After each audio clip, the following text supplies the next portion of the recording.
Rumpun keilmuan civics. Akar ilmu civics adalah ilmu politik.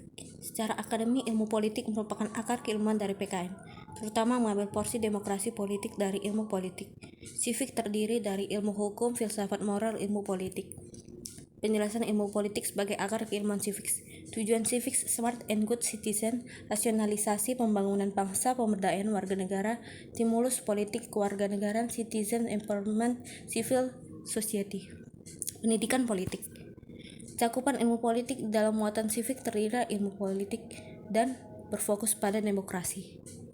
Teori tentang demokrasi politik, konstitusi negara, sistem politik, pemilihan umum, presiden, lembaga yudikatif dan legislatif.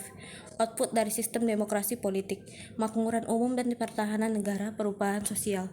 Teori demokrasi politik etimologis. Istilah demokrasi merupakan penggabungan dari kata demos yang berarti rakyat dan kratos atau kraten yang berarti pemerintahan. Definisi menurut C.F. Strong, demokrasi sebagai suatu sistem pemerintahan dalam hal mana mayoritas anggota dewasa dari masyarakat politik ikut serta melalui cara perwakilan yang menjamin bahwa pemerintah akhirnya mempertanggungjawabkan tindakannya kepada mayoritas itu. Teori tersohor Abraham Lincoln, demokrasi adalah pemerintahan dari rakyat oleh rakyat dan untuk rakyat. Model demokrasi terdiri dari demokrasi klasik, kedua republikanisme protektif, ketiga republikanisme. Konstitusi negara, konstitusionalisme dipahami sebagai spirit bernegara dalam menentukan karakteristik penyelenggaraan negara. Pengertian konstitusi adalah keseluruhan sistem ketatanegaraan suatu negara yang berupa kumpulan peraturan yang membentuk dan mengatur atau memerintah dalam pemerintahan suatu negara. Keistimewaan konstitusi mengalahkan hukum lainnya termasuk mengalahkan hukum internasional. Jenis konstitusi tertulis adalah kumpulan aturan pokok dasar negara, bangunan negara, serta tata negara yang mengatur kehidupan suatu bangsa dalam persatuan hukum negara. Konstitusi tidak tertulis biasa disebut konvensi atau kebiasaan sistem tata negara yang sering ada dalam sebuah negara. Sistem politik merupakan interaksi antara pemerintahan dan masyarakat dalam proses pembuatan dan kebijakan yang terkait dengan tujuan kebaikan bersama. Ciri umum adanya unit yang membentuk sistem tersebut serta batasan dan juga pengaruhnya. Adanya keputusan yang dibuat atau output dan proses pembuatan keputusan atau input proses. Macam-macam terdiri dari sistem politik demokrasi, sistem politik totaliter atau otoriter. Sistem politik jitu, pertama pemerintah yang bertanggung jawab, kedua DPR yang mewakili masyarakat yang dipilih dari pemilihan umum, ketiga organisasi politik yang mencakup satu atau lebih partai politik, keempat pers atau media massa yang bebas menyatakan pendapat, kelima yang terakhir sistem peradilan yang menjamin hak asasi setiap individu.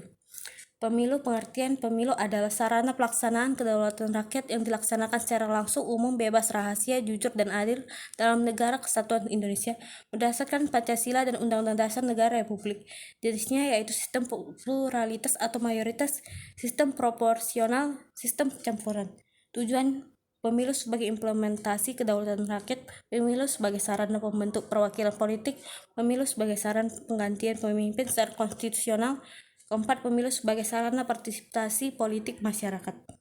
Presiden memegang kekuasaan eksekutif pemerintah Indonesia dan merupakan panglima tertinggi Tentara Nasional Indonesia. Menurut perubahan ketiga Undang-Undang 1945 Pasal 6A, Presiden dan Wakil Presiden dipilih dalam suatu pasangan secara langsung oleh rakyat melalui pemilihan umum Presiden dan Wakil Presiden atau Pilpres. Mengajukan rancangan undang-undang kepada DPR, Presiden melakukan pembahasan dan pemberian persetujuan atas RUU bersama DPR serta mengesahkan RUU menjadi undang-undang. Saat ini gaji pokok Presiden sebesar 30,24 juta, tunjangan jabatan 32,50 juta, sehingga total gaji yang diterima Presiden setiap bulan sebesar 62,74 juta. Lembaga yudikatif, Mahkamah Agung mengadili pada tingkat kasasi, menguji peraturan perundang-undangan, memberikan pertimbangan pada Presiden dalam hal hak gerasi dan rehabilitas. Peradilan di bawah MA, peradilan umum, peradilan agama, peradilan militer, dan peradilan tata usaha negara. Mahkamah Konstitusi mengadili pada tingkat pertama dan terakhir, yang putusannya bersifat final untuk menguji undang-undang terhadap Undang-Undang Dasar 1945. 2. Memutuskan sengketa kewenangan lembaga negara yang kewenangannya diberikan oleh Undang-Undang Dasar 1945. Memutuskan pembubaran partai politik. 4. Memutuskan perselisihan tentang hasil pemilihan. Komisi Yudisial mengawasi perilaku hakim, mengusulkan hakim agung, menjaga kehormatan hakim. Lembaga legislatif. Legislasi fungsinya dilaksanakan untuk membentuk undang-undang bersama presiden saja. Fungsi anggaran dilaksanakan untuk membahas dan memberikan persetujuan atau tidak berikan persetujuan terhadap rancangan undang-undang tentang APBN yang diajukan oleh presiden. Fungsi pengawasan dilaksanakan melalui pengawasan atas pelaksanaan undang-undang dan APBN. Pertama, mengubah menetapkan undang-undang. Dua, melantik presiden dan wakil presiden hasil pemilihan umum. Memutuskan usul DPR untuk memberhentikan presiden dan melantik wakil presiden dalam masa jabatannya. 4, melantik wakil presiden menjadi presiden. 5, memilih wakil presiden. 6, memilih